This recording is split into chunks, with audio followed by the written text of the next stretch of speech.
Yo, what is up guys, GeniusX here, and today we have our week 2 team building video against Danny, aka Doom Squad, I believe. So, I decided to have our match a bit early for the second week, because I pretty much wanted to get our match out of the way to get the pressure off of me. So, let's just hop straight into the team building. So, as you can see on the right, Danny has Megalopony, Manaphy, Clefable, Arcanine, Heliolisk, Nidoqueen, Flygon, Bronzong, Trevenant, Mantine, Tauros, and Combusken. So, upon looking at his team, the first thing that I realized is that, Metagross, deals, Metagross completely wrecks my, Danny's team. Now, the set I'm bringing is Power Up Punch, Meteor Mash, Summer Punch, and Earthquake. Was 252, 252 max and Jolly. So the most standard EV spread allows Metagross to outspeed Heliolisk, by a few points, I believe, because he has 109 base and I'm 110. So Power Punch is for raising my attack at +1. Thunder Punch can reliably OH KO Manaphy at full, and Meteor Mash can just deal with Clefable, and Earthquake is for the Heliolisk. So basically, what this set is, it basically weakens a lot of my opposing Danny's team to allow mons such as Scarf Rotom to clean up. So basically, Meteor with no defense investment, he can live one high jump kick from Megalopony if absolutely needed. I believe with Force by F, it has a good chance of living a Scarf Nidoqueen's Burst Power from full. And pretty much that's it. I did consider running Ice Punch over coverage move for Flygon, but the thing is, I highly doubt that he will bring Flygon because it doesn't have a good matchup against my team at all. Especially when I can run, especially when the only viable set that he can run against me is Scarf, and that can easily be set up bait for me. So I didn't think that he would bring Flygon, so I bought Thunder Punch over Ice Punch to pressure the Manaphy because the Manaphy is a huge problem to my team. So the second one we're bringing is Hydreigon. So this Hydreigon is basically a strong hitter. So it basically deals with all the mons that Metagross is unable to deal with, such as Trevenant and Bronzong, and to an extent Mantine. Actually, sorry, Thunder Punch can deal with Mantine, but Hydreigon can live, I think, any hit from Manaphy unboosted, and pretty much deal about 98% with Draco Meteor, Specs Draco Meteor. I am Timid Nature. I'm running Flash Cannon for the Clefable and Hidden Power Electric for Mantine because Mantine is a known special defensive wall. And Dark Pulse is just probably the move I'm going to be spamming the most, which is for Bronzong and Trevenant. So these two are pretty much my main wall breakers for this match. And the next one we have here is Entei. So Entei, I'm bringing the standard choice fan set with Will-O-Wisp over Florblitz.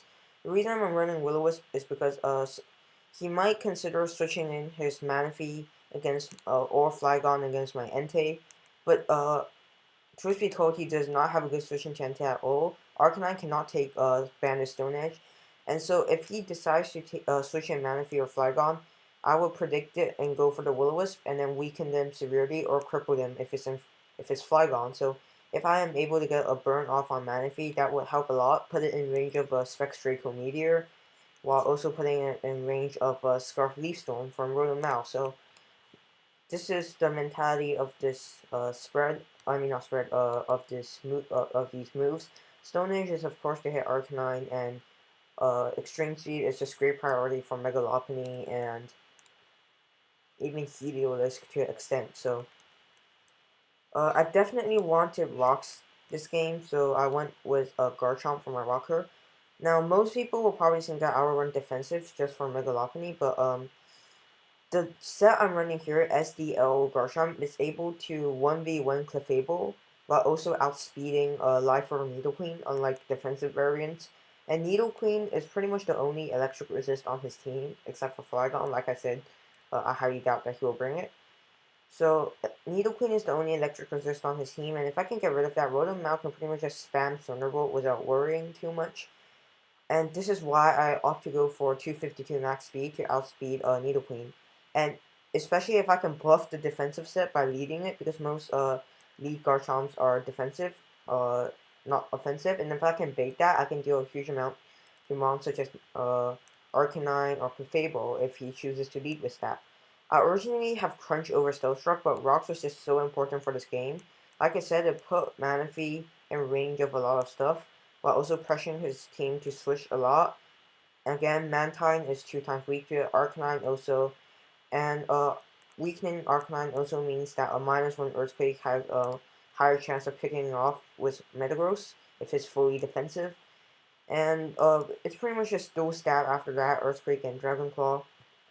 The next one we have here is Rotom Mouse. So Rotom is basically for spamming Thunderbolt and outspeeding Lopunny, dealing with Manaphy, and it's pretty much just a Gluemon after Nidoqueen is gone. I'm running HP Ice as the last coverage move in case he brings Flygon over Nidoqueen, but I highly doubt that. I probably won't be using Hidden Power Ice if he doesn't bring Flygon. I'll probably just use Leaf Storm if I predict the Nidoqueen, so. Thunderbolt is pretty mandatory, Volt Switch is for momentum, and it can deal a good amount of work to my opponent's team. Uh, I might switch Hidden Power Ice with Trick so I can cripple Bronzong and stuff, but I feel like if he brings, even if I don't expect him to bring Flygon, I need at least some sort of way to deal with it. And the last one we have here is pretty much my switch into Megalophony. So basically, if you don't know, Megalophony has the ability Scrappy, which can hit ghosts. But my Cofagrigus here has the ability Mummy, which can nullify the ability Scrappy after he makes contact. Meaning after he goes for the high jump kick, he can't high jump kick me again, or else he won't hit me because I'm a ghost type and he loses a Scrappy. Now the set I'm running may be a bit weird since I have nothing to hit Megalophony with, and I'm kind of afraid that he might run a substitute, which can be a huge problem, but I feel like it will work because like I highly doubt that he will have anything to be able to hit me with Megalophony, and that he will be forced to switch if I don't reveal Shadow Ball as my only attacking move, so I feel like this set will work. I'm running max defense and max HP just to tank hard jump kicks. I can take 2, I believe, and Pain Split back up the health. So this is pretty much the overview of the team. Now let's get into a more in-depth. So Metagross here. As I said before, its coverage can deal with pretty much everything on his team. It's basically a wall breaker, and with the high speed stat and decent defense, it can cripple about 8 out of 12 mons on my opponent's team, along with Hydreigon, which can deal with the rest, such as Bronzong, Trevenant, and Mantine to an extent, if he knows I have Thunder Punch. So, with his only special wall being, decent special wall being Mantine and Clefable, and the physical being Bronzong and Clefable, these two can pretty much just break through my opponent's team for allow for another member to clean up. I'm only bringing one. I don't want to bring dual Scarf this time because I don't see why I need to outspeed most of his members, especially when he has monsters such as Clefable and Arcanine, and these two monsters pretty much just destroy my opponent's team.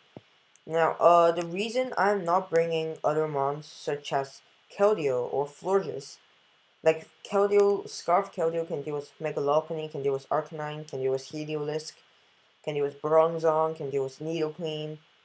The reason I'm not bringing Scarf Keldeo is because Clefable is a hard check to Scarf Keld, and even if I want to double into Metagross, I just don't feel like it's worth the risk, especially because Clefables now they run T-Wave, and I don't really fancy my Metagross getting T-Waved because that probably will lose me the game.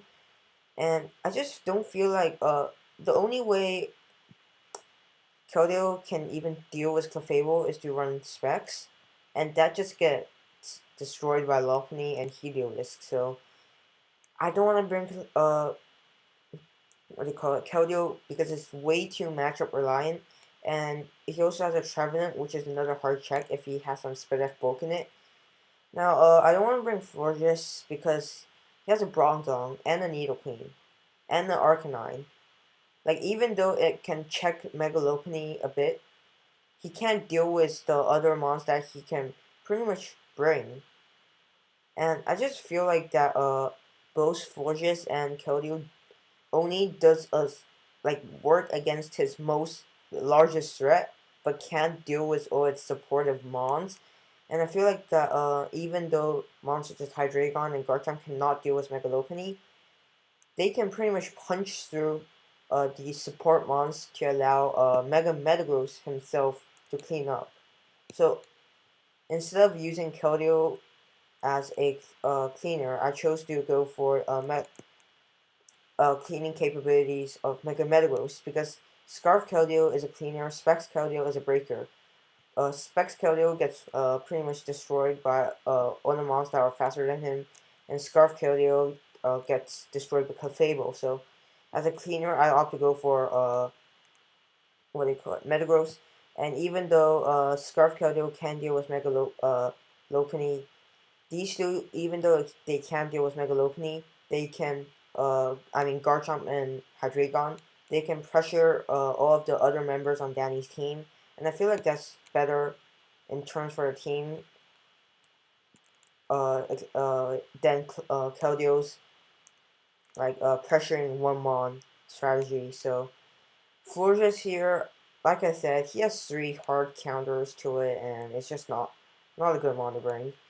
Now, you may notice in my squad that I have no hazard removal and he has a Nidoqueen. My game plan is to basically pressure my opponent from setting up any hazards. Bronzong, he probably is going to bring because it pretty much walls a majority of my team, which is why I'm bringing both Entei and Hydreigon. So, I just want to pressure my opponent hard, like forcing him to not set up hazards or lose him on. It's basically what I'm trying to say. And I just couldn't fit a hazard removal. In my whole draft, the only hazard removals are Togetic and Hitmonchan. Hitmonchan loses to Lopunny, Manaphy, Clefable, Arcanine, Nidoqueen, Bronzong, Trevenant, and Togetic. I don't need a Cleric. I need to go full offensive on Danny. If I have any passive mons on my team, it just gives my opponent setup opportunities such as Tail Glow, Power Up Punch. So I think that is going to be it for the week 2 team. I already contacted Danny and he said that he's building his team right now, so might as well record this while he's building his team. So I'll probably post the match in probably 24 hours, so definitely keep an eye out for that. And that is going to be all for today. And see you next time.